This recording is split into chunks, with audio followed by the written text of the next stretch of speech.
নমস্কার। তো পূর্বের ভিডিওতে যেটি বাকি থেকে গিয়েছিল সেই পুরো বাকি জিনিসটাকে আবার আমরা সকলের চোখের সামনে উন্মোচন করব আজকে এমন কিছু তথ্য আপনাদের দিতে চলেছি।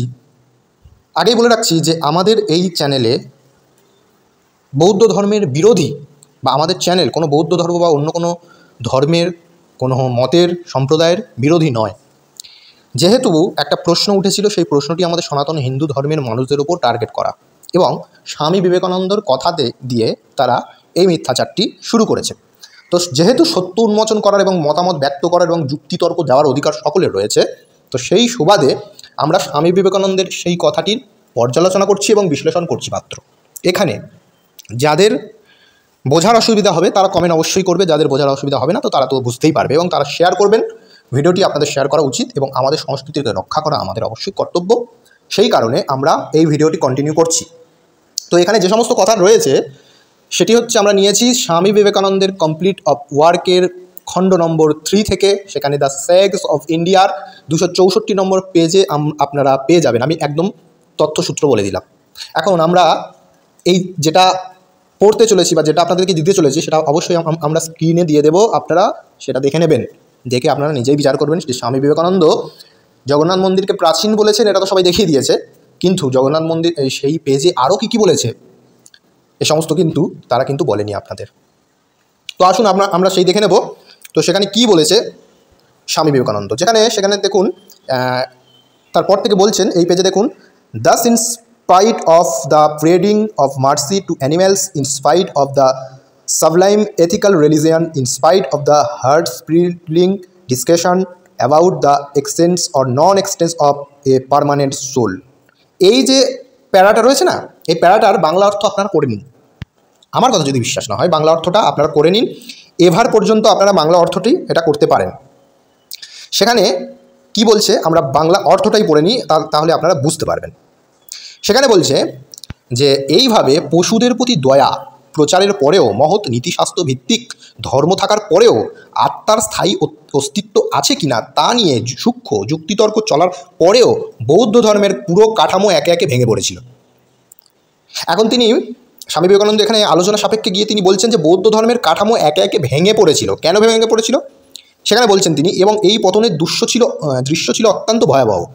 আমার না সময় আছে না ইচ্ছা আছে আপনাদের সেই ভয়াবহতার বিবরণ দেওয়ার, কারণ স্বামী বিবেকানন্দ সেগুলো বলছেন না, কারণ স্বামী বিবেকানন্দ যেহেতু সেই বিষয়টি জানে যে সেখানে কী হয়েছিল। এবার দেখুন বৌদ্ধ ধর্মের পতনের পর যা এসেছিল, এবারে কি বলছে যে বৌদ্ধ ধর্মের পতনের পর যা এসেছিল তা ছিল সবচেয়ে ভয়ঙ্কর, সবচেয়ে বিকৃত, সবচেয়ে অশ্লীল বইগুলো যেগুলো মানুষের হাতে লিখেছে বা মস্তিষ্ক চিন্তা করেছে সবচেয়ে পশুসুলভ আকারে।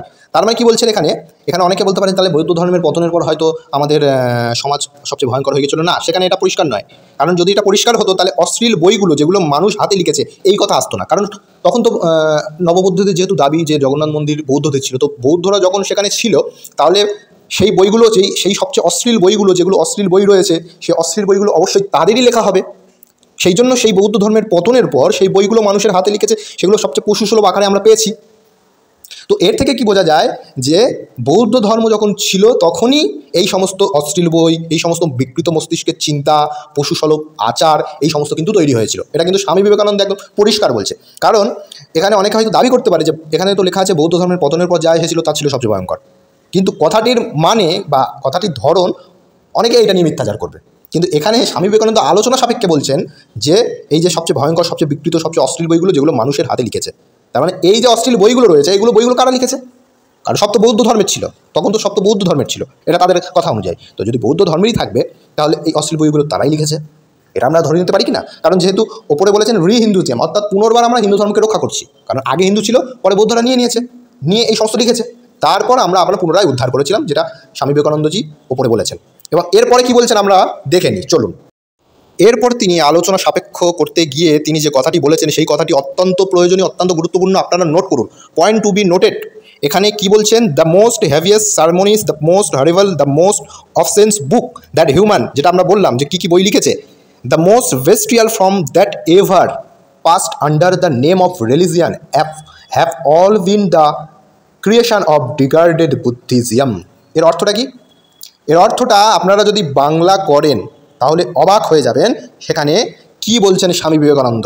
কারণ আমি যে দাবিটা করলাম এটা তো আমার দাবি বলে আপনারা করবেন, ক্লেম করতে পারেন যে এটা আমার দাবি, আমি বলেছি, যেহেতু এখানে স্বামী বিবেকানন্দজি কিছু বলেননি এই ব্যাপারে, কিন্তু স্বামী বিবেকানন্দজি এই ব্যাপারে বলেছেন। কি বলেছেন এটি শুনে নিন আপনারা।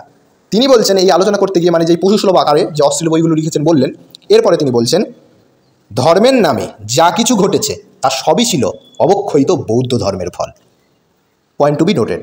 এই জায়গাটা পয়েন্ট করুন যে এখানে হিন্দি যদি করি, সেখানে হিন্দিতে বলা এরকম দাঁড়ায় জিনিসটা, ধর্ম के नाम पर जो कुछ भी हुआ वे सब पतित बौद्ध धर्म का निर्माण, पतित बौद्ध धर्म का निर्माण।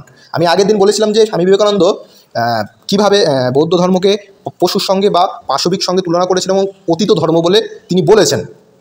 এখন সেইটা আমি এখানে প্রমাণ করে দিলাম যে সত্যি সত্যি সেটা বলেছে। তাহলে হিন্দি থেকে ওই ইংলিশের যে ট্রান্সলেশন, সেটা হিন্দি থেকে যদি এরকম হয়, ধর্মকে নাম পার जो कुछ भी हुआ वे सब पतित बौद्ध धर्म का निर्माण था, আর বাংলাতে হচ্ছে কি, ধর্মের নামে যা কিছু ঘটে তা সব কিছুই বৌদ্ধ ধর্মের ফল, পতিত বৌদ্ধ ধর্মের ফল। এখন আপনারা বলুন যে স্বামী বিবেকানন্দ ওই কথাকে, এই জগন্নাথ মন্দিরের ওই কথাকে যারা হাইলাইট করছে, কিন্তু আমরা পূর্বের পারে সেটাকে খণ্ডন করেছি, এবং এই আলোচনা করতে গিয়ে স্বামী বিবেকানন্দ বৌদ্ধ ধর্মকে কী বলে উল্লেখ করেছেন সেটাও আজকে প্রমাণ দিয়ে দিলাম আপনাদের। আপনারা অবশ্যই এই জায়গাটা পড়বেন, পড়ে দেখবেন। আমার কথা যদি বিশ্বাস না হয়, আপনারা নিজে ট্রান্সলেশন করে দেখে নিতে পারেন যে এখানে এই কথাই লেখা আছে। ওই যে বললাম, অশ্লীল বই যেগুলো মানুষের বিকৃত, সবচেয়ে বিকৃত রয়েছে, মানে মানুষের মস্তিষ্ক চিন্তা করেছে, পশুসুলভ আকারে চিন্তা করেছে, এগুলো কারা চিন্তা করিয়েছে? বৌদ্ধরা চিন্তা করিয়েছে, কারণ তখন বৌদ্ধদের অধীনে ছিল জগন্নাথ মন্দির। তো তারাই এই সমস্ত লিখেছে, তাদেরই কারণে বৌদ্ধ ধর্মের পতনও হয়ে গেছে। সেটাও কিন্তু স্বামী বিবেকানন্দ ওই আলোচনার উপরের আলোচনা যেটা আমি করলাম, এই আলোচনায় কিন্তু বলে দিয়েছে। তো তাহলে আপনারা নিজেরা আগে বিশ্লেষণ করবেন, তারপর একজন মানুষ, একটা মহাপুরুষের ওপর আপনারা করতে পারেন। কারণ মহাপুরুষরা তারা সরাসরি কিন্তু কিছু দাবি করেনি এখানে স্বামী বিবেকানন্দ। তিনি কি করেছেন, স্বামীজি এখানে সরাসরি ইতিহাসবিদদের কথাই তুলে ধরেছেন। কারণ এর আগের পার্টটা দেখলে আমরা বুঝতে পারবেন যে তিনি কীভাবে ইতিহাসবিদদের কথাকে তুলে এনেছে। এগুলো আমরা বলছি না, এগুলো স্বামীজি নিজেও বলছেন না, এগুলো হচ্ছে ইতিহাসের যারা গবেষক রয়েছে তারাই বলছেন এই কথা, যে নববৌদ্ধ বা বৌদ্ধদের পতন ঘটেছে, এবং কেন পতন ঘটেছে, তারা এই সমস্ত বিকৃত চিন্তাগুলো করেছিল, তারা এইসব পশুসুলভ আকার করেছিল, এবং তাদের এই ধর্মটা হচ্ছে, মানে কেন পতন হয়েছে, কারণ এই পতিত বৌদ্ধ ধর্মের ফলেই তাদের এই ধর্মটা কিন্তু পতন হয়েছে, বা আমরা তাদের কাছ থেকে সেটা আয়ত্ত করতে পেরেছি। তো ভিডিওটি যদি ভালো লেগে থাকে এবং উপকৃত হয়ে থাকেন, তাহলে অবশ্যই শেয়ার করবেন, লাইক করবেন, কমেন্ট করে আপনার মতামত জানাবেন। নমস্কার, ধন্যবাদ। এখানে কাউকে আঘাত করা হয়নি, এখানে ইতিহাসের পুনরুদ্ধার করা হচ্ছে, ইতিহাসের সঠিক তথ্যটি আপনাদের কাছে প্রেজেন্ট করা হলো। ধন্যবাদ।